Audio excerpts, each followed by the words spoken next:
Israel and the Church by Amir Tsarfati. Big idea. God has two distinct chosen peoples, Israel and the Church, with separate but complementary roles in his redemptive plan. Rather than replacing one with the other, God maintains unique relationships with both. Israel as his wife, currently in a period of tough love, discipline, and the Church as the bride of Christ. Understanding their distinct futures is essential for correctly interpreting Scripture and living with hope in the present. Key insight. Insight 1. Two trumpets sounding together. Israel and the Church serve as God's two witnesses, his silver trumpets, to awaken the world. Israel was called to passively demonstrate God's character simply by existing as a nation. The Church was commanded to actively go and spread the gospel to the ends of the earth. Practical takeaway. Recognize that both groups are precious to God but imperfect. Your role as a believer is to be the active trumpet, making sure your sound is clear and true through daily time in God's Word and prayer. Insight 2. Replacement theology is a dangerous deception. The belief that God has permanently rejected Israel and given her promises to the Church, replacement theology, is biblically impossible. Paul directly states, God has not cast away his people whom he foreknew, Romans 11 verse 2. God's gifts and calling are irrevocable. Practical takeaway. Reject any teaching that says God is done with the Jewish people.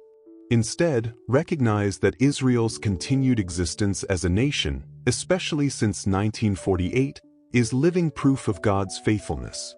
Insight 3. A wife and a bride, two different relationships. Scripture portrays two distinct marital relationships. God the Father is married to Israel, though currently separated due to her unfaithfulness, while God the Son is betrothed to the Church. These are not the same union, and conflating them leads to theological confusion. Practical takeaway. Understand that the Church does not replace Israel. Both will be restored, Israel to the Father at the second coming, and the Church to the Son at the rapture. Your security in Christ rests on the same faithful character of God that preserves Israel. Insight 4. The tribulation is Jacob's trouble, not the Church's. The 7-year tribulation is explicitly called the time of Jacob's trouble, Jeremiah 30 verse 7. A period of discipline for Israel, not punishment for the Church.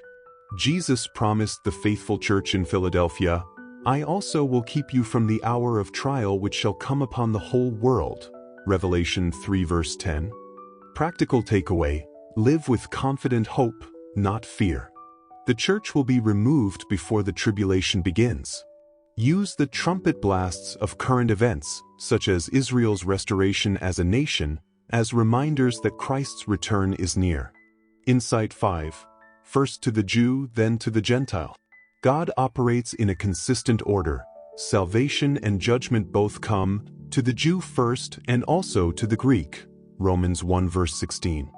The Jews' rejection of the Messiah opened the door for Gentiles to receive salvation, not as a replacement, but as a provocation to make Israel jealous. Practical takeaway. Be grateful for the spiritual debt you owe to the Jewish people. Through them came Scripture, the Savior, and salvation. Support and pray for Israel, recognizing that their current unbelief does not nullify God's promises. Insight 6. The Church will return with Christ. The bride of Christ, the Church, will not remain in heaven forever. After the marriage ceremony, the Church will return with Jesus at the second coming, riding on white horses as he establishes his millennial kingdom. This is when all Israel will be saved. Romans 11 verse 26. Practical takeaway. Your future includes reigning with Christ on earth. This is not escapism. It's motivation to remain faithful in your current service, knowing your work for the Lord has eternal significance. Insight 7. Comfort Israel. 3 practical ways. God commands his people to comfort Israel, Isaiah 40 verses 1 to 2. The Church is uniquely equipped to do this because it has received the comfort with which we ourselves are comforted by God, 2 Corinthians 1 verse 4. 3 specific actions. Pray for Jerusalem's peace and prosperity. Proclaim the truth that God still loves Israel, and give financially to ministries that bless the Jewish people. Practical takeaway: make it a daily habit to pray for Israel's peace, prosperity, and salvation. Find a reputable ministry that serves Jewish people and support it regularly. Important quotes: "Fear not, for I have redeemed you. I have called you by your name. You are mine. When you pass through the waters, I will be with you." Isaiah 43 verses 1-2. For the gifts and the calling of God are irrevocable. Romans 11 verse 29. I also will keep you from the hour of trial which shall come upon the whole world, to test those who dwell on the earth. Revelation 3 verse 10.